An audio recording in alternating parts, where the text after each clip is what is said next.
India Dastak news में आप सभी का स्वागत है। आज हम पहुंचे हैं जयपुर शहर। जयपुर शहर राजस्थान को वीरों की भूमि कहा जाता है। वहीं वीरों की भूमि के साथ में राजस्थान के अंदर एक चीज़ और फेमस है जो कि दुनिया के पहले नंबर पे आती है, वो है हाथ की कला, जिसको हम हैंडवर्क कहते हैं। हैंडवर्क में यहाँ कई तरह के काम किए जाते हैं राजस्थान के अंदर। राजस्थान के अंदर वो कला मौजूद है कि जो देश के विदेश तक में अपनी पहचान बना चुके हैं। वहीं आज हम मौजूद हैं एक ऐसे ही कलाकार के पास जो पीढ़ी ब पीढ़ी इस काम को करते आ रहे हैं। आज हम उस कला को आपके सामने दिखाते हैं।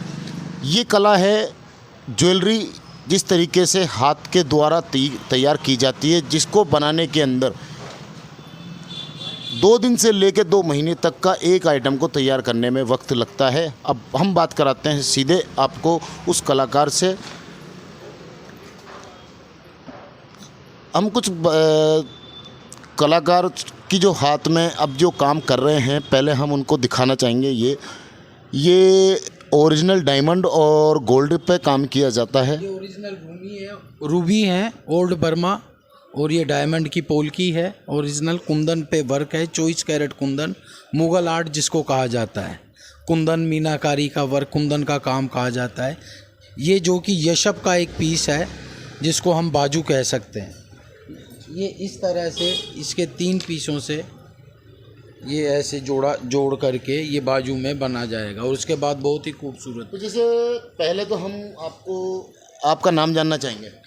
मेरा नाम साहब विक्रम सिंह नाम है, छोटा सा नाम विक्की के नाम से लोग जानते हैं। यही हमारा पुश्तैनी काम है। वो हमारे फादर, हमारे पिताजी, जिनके बदौलत जिन्होंने हमें ये काम। आप इस काम को कितने समय से करते आ रहे हैं? मैं साहब जब से मैंने आप समझो कि काम को समझ 9-10 साल के, 11 साल के थे, तब से ये काम करते हुए। तो इससे पहले आपकी फैमिली ये काम करती आ रही है? मेरे फादर ये काम करते थे, मेरे दादाजी ये काम करते थे। लाहौर, मुल्तान, पाकिस्तान से वो में ये काम करते थे।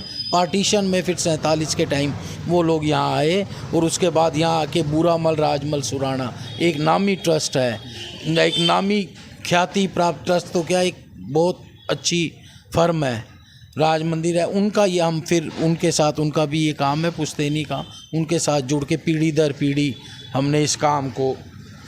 तो ये जैसे जो वर्क होता है, ये आप डायरेक्ट कस्टमरों के बनाते हैं या किसी ज्वेलरी शोरूमों के ऑर्डर लेके तैयार करते हैं?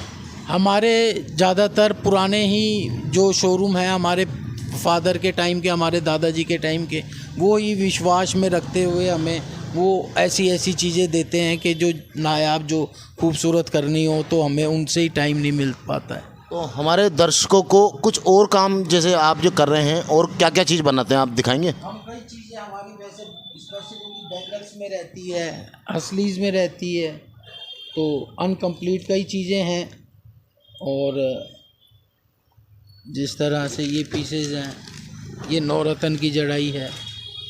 आप देखिए फिरोज़े के ऊपर नौरतन जड़े गए हैं, ये हीरे जड़े गए हैं साहब। इसी तरह फिरोज़े के ऊपर अलग अलग तरह के, जैसे ये आपने हमें दिखाया, बोर्ड के ऊपर आर्ट दिखाना, ये जो आपने अभी हमें ये दिखाया है, तो इसकी कीमत? ये साहब इनकी कीमत आज आप सोने का भाव देखिए। ये बैंगल्स हैं मोर के साहब, इसमें से ये एक बाजू है जो अनकम्प्लीट है, जिस पे अभी काम चल रहा है, ऐसा महीने का काम होगा। तो ये जो आप बाजू दिखा रहे हैं, ये गोल्ड है? ये आड़ है गले की, हाँ ये आड़ है, गोल्ड की है ये, 92 पॉइंट की, और इस पे मीनाकारी का वर्क होगा, ऐसा ही जड़ाई का वर्क होगा। ये ऐसे इसकी पीढ़ सीढ़ी दर सीढ़ी ये काम होता है, एक हाथ से नहीं, 2-3 हाथों में, 4 हाथों में जाके तब जाके ये काम कंप्लीट होता है। तो इसमें सरकार की तरफ से जो आप हम ये लोगों को कोई सहायता नहीं दी जाती है साहब। और कई लोग, हम लोग वैसे भी जर्नल में आते हैं, और बाई कास्ट हम लोग सरदार पंजाबी हैं, तो हम लोगों को ना तो कोई गवर्नमेंट की तरफ से, ना कोई सरकार की तरफ से, ना कोई किसी ऐसी कोई संस्था। हमारा तो गुरु का घर ही इतना बड़ा घर है कि जिस घर से सब बड़ी जगह पे वो लंगर चलता है, और हम उस घर के हैं कि हमें इनकी ज़रूरत भी नहीं है ना भी देने। तो सरकार की तरफ से जैसे कोई एग्जीबिशन वगैरह का जो प्रोग्राम होते हैं, हम लोगों को साहब जो आगे के बड़े लोग हैं वो हमें चांस ही नहीं देते हैं। मोनोग्राम वो उनका हो जाता है और मेहनत हमारी होती है।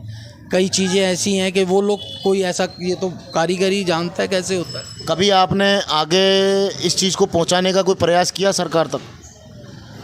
कोशिश कई बार की साहब, फिर हम लोग घर गृहस्थी वाले भी हैं तो हमें और भी जिम्मेदारियां ज़्यादा महत्वपूर्ण लगती हैं, तो फिर इसमें आना जाना। हमारे कई भाई बंद हैं जिन लोगों ने फैसिलिटियों का सहारा लेते हुए आज उन्होंने ख्याति प्राप्त की है और वाकई वो इस कला को और नाम रोशन कर रहे हैं। और जबकि ये काम आप लोग आपके सामने है, सामने दिख रहा है। जैसे दिन में आप कितने घंटे काम करते हैं ये? हम साहब सुबह 9 बजे, 8:30 9 बजे आ जाते हैं और जिसके रात को 9 साढ़े 9 बजे तक 12-13 घंटे काम। तो इस 12-13 घंटे में आप कितनी मजदूरी बना पाते हैं? लेबर तो साहब हमारी क्या बनती है साहब, कोई आपको क्या बताएं, वो हमको क्या मिलता है, कोई एवरेज लगाएं तो कोई हमारी 2,000 रुपये 3,000 2,000 रुपये एवरेज भी नहीं मिलती।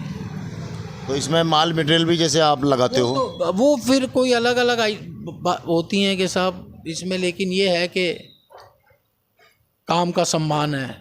अगर आपको सरकार की तरफ से कोई मदद की अगर आप चाहें या कोई सरकार से कोई मदद चाहते हैं तो आप बताएं। सरकार के पास कई ऐसे ऑप्शन हैं, कई ऐसे प्लेटफार्म हैं जिसमें देश के या विदेश में भी वो अपनी ख्याति प्राप्त कर सकते हैं, ऐसी कला को दर्शा सकते हैं, ऐसे कारीगरों को आगे ले जाकर और स्टेज कोई प्लेटफार्म दें, मौका दें उनको, तो वो अपने देश का नाम रोशन करने की ताकत रखते हैं।